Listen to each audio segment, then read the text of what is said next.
yang Maksudnya kata tidak cukup nih bagaimana maksudnya? Jadi ketika beliau ini mengusulkan agar menghapus tuh kawasan atau pelarangan radius 200 meter penjualan rokok dari sarana prasarana pendidikan gitu ya.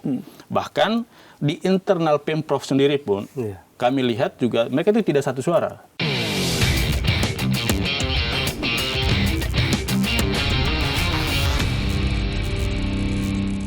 Balik lagi di Bikin Terang bersama saya Fazilah Indonesia dan kali ini David Silahoy. Oke, dan apa nih Bang David kita kali ini? Hari ini kita lagi mau bicarakan soal hal yang masih terus jadi perdebatan ya. Ini bicara soal Raperda kawasan tanpa rokok. Yang pasal-pasalnya ini disebut tarik ulur. Tarik ulur kan bertahun-tahun lama banget.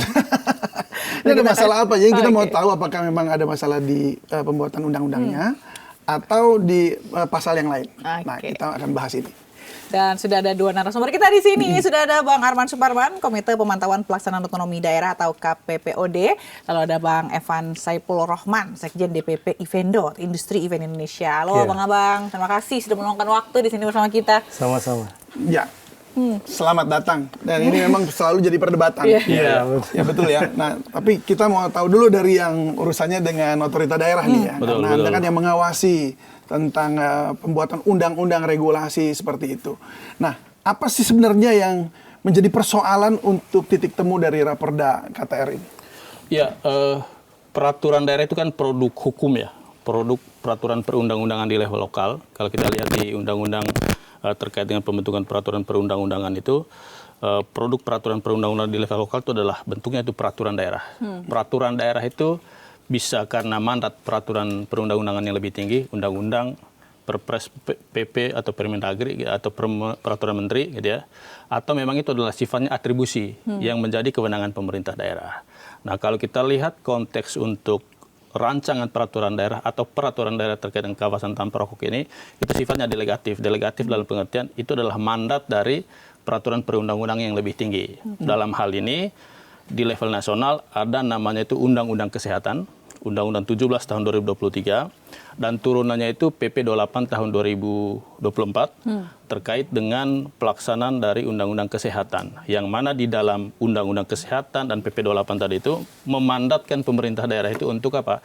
Untuk segera merevisi kalau sudah ada yang existing atau membuat baru untuk rancangan peraturan daerah terkait dengan kawasan tanpa rokok. Dan dari catatan kami Mas David, Mbak Jila, ini satu peraturan daerah yang menimbulkan polemik yang cukup panjang. Sebetulnya tidak hanya di DKI Jakarta, semua daerah. Kenapa? Karena regulasi ini itu coba mendamaikan dua sisi ya, yang sangat ekstrim. Satu di sisi isu kesehatan, satu di sisi ekonomi. Gitu ya. Jadi pertentangan antara dua kubu ini ya sebetulnya kalau dari catatan kami tidak hanya terjadi di level lokal, di level nasional pun peraturan itu pasti menimbulkan polemik gitu ya, pro dan kontra antara dua kubu itu. Teman-teman yang punya perhatian atau atensi terkait dengan isu kesehatan dengan teman-teman yang atau stakeholders yang memang punya perhatian terhadap bagaimana kemudahan dan juga kepastian berusaha sebagai mesin pertumbuhan ekonomi gitu ya. Nah, untuk konteks DKI Jakarta, kebetulan kami itu mengawalnya itu dari 2017, 2018. Lama ya Bang ya? Udah lama ya? Tahun-tahun Betul, tahun. Rancangan peraturan daerah yang paling lama di DKI Jakarta salah satunya adalah kawasan tanpa rokok itu. Jadi sebelum tahun 2025 ini di DKI Jakarta itu ada namanya itu peraturan gubernur tentang kawasan dilarang merokok. KDM ya. Yang kalau dari review kami Bang Evan, itu sebetulnya tidak sesuai dengan semangat peraturan perundang lebih tinggi.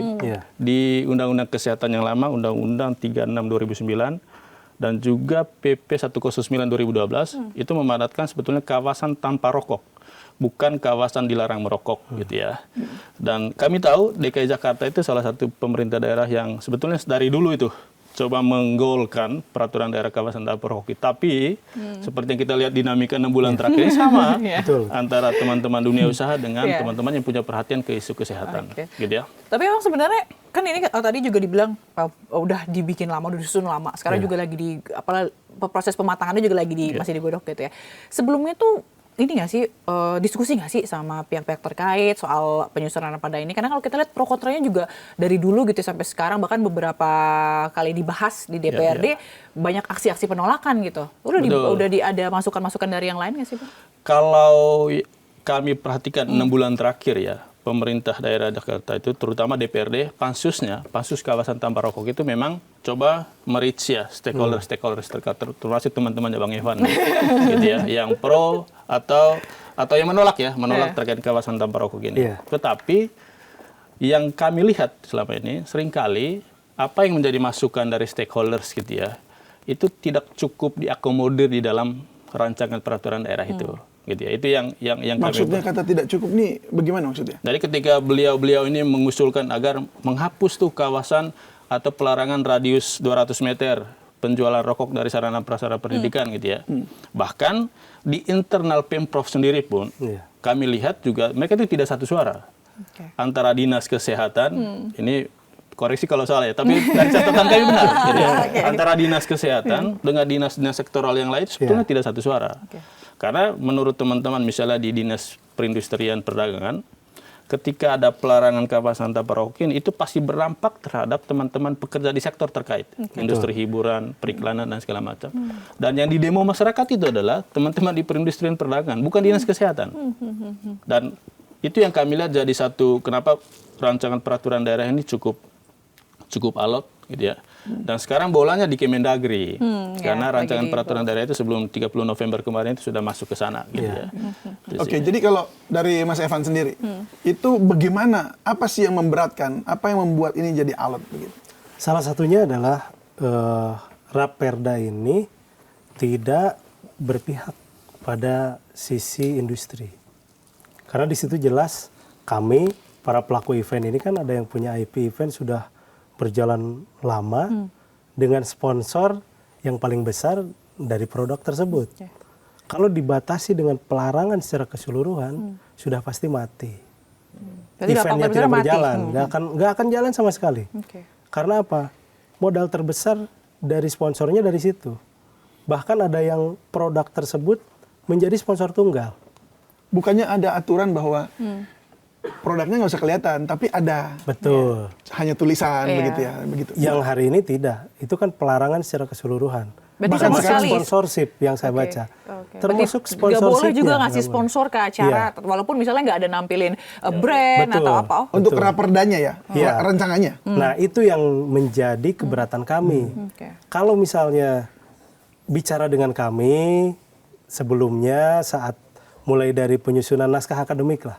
Karena ini kan sudah jauh. Kami pun di telepon beberapa pihak menanyakan tentang hal ini udah dari Juli sampai hari ini. Dan ternyata tidak berubah apa yang kami sampaikan beberapa kali. Tidak didengar sama sekali. Nah, artinya peraturan ini apakah memang sengaja dipaksakan untuk ditetapkan? Atau bagaimana? Atau sudah menjadi target karena diva anggarannya harus dipakai? Tapi kan tidak hanya itu. Di sini kami pelaku industri ini membutuhkan juga kehidupan yang harus tetap berjalan. Kami cukup dihimpit dari berbagai kebijakan pemerintah yang terjadi. Dulu saat COVID kita tidak bisa bikin event. Nah setelah COVID kemarin kena efisiensi.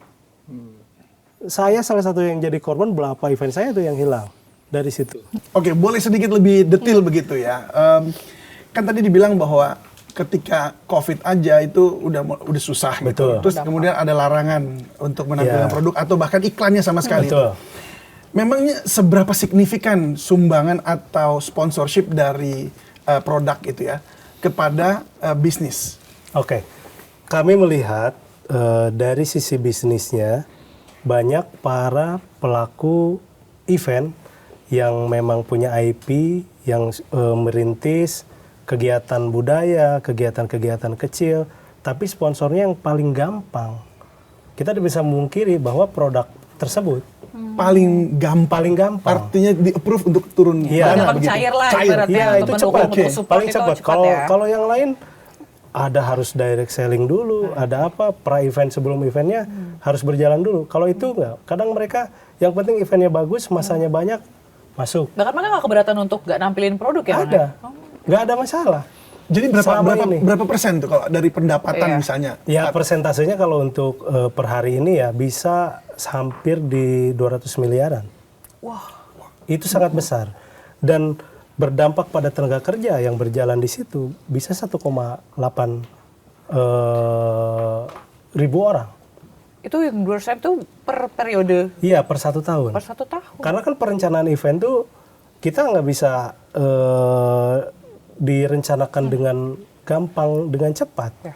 Minimal perencanaannya 3 bulan. Itu hanya dari produk rokok ya? Betul, salah satunya. Tetapi yang lain-lain, apakah Ya, yang lain-lain juga menyumbang cukup ada. Sama, cukup cukup signifikan? signifikan juga. Tapi memang kembali lagi yang tadi, pitchingnya yang cukup sulit. Jadi artinya kami pasti kalau para pelaku event, kalau event pengen cepat selesai, pilih eventnya itu. pengen ini pasti Oke, sekarang jalannya ke sana. Ini 200 miliar Ya. produk rokok. Kalau dari produk lainnya, itu bisa berapa miliar pendapatannya? Dari produk lain bisa hampir di 300. Berarti masih lebih besar yang itu. Lebih besar. Tapi kalau yang ini hilang, Iya, jadinya ini banget lumayan. ya. Iya, 40% hilang. di gitu. sekitar 40-35-an lah. Tapi kan sulit untuk mengganti yang 30 itu karena ada beberapa event yang full sponsor dan sponsor tunggalnya dari produk Dari situ. rokok. Kalau yang 100% hilang dengan event-event ya, Hilang dengan. artinya tenaga kerjanya juga Kalau kehilangan raperda ini pekerjaannya. ada, maka Itu akan membahayakan salah satunya. Makanya kita mau bicara dulu, kita duduk bersama, jangan tergesa-gesa untuk mengesahkan. Karena gini, pada prinsipnya, kami juga tidak mau kucing-kucingan dengan regulasi yang dibuat oleh Iya, pemerintah. Ya, pemerintah juga punya petugas. Coba lihat per hari ini, kalau raperda ini ditetapkan, petugasnya Satpol PP-nya sudah memenuhi kuota apa belum? Misalnya untuk menjaga event tersebut clean, tanpa ada pelanggaran misalnya. Kan tidak hanya dari sisi kami, tetap harus ada juga dari sisi pemerintah untuk yang menegakkannya. Saya nggak mau akhirnya pada saatnya nanti perdanya jadi sampah. Aturannya diberlakukan, tapi tidak bisa diterapkan karena kami juga sama ngakalin istilahnya begitu. Jangan sampai begitu. Lebih baik kita bicara. nah ini jadi masalahnya ya di sini ya. Maksudnya Iya. bahkan kayaknya sebelum-sebelumnya juga begitu.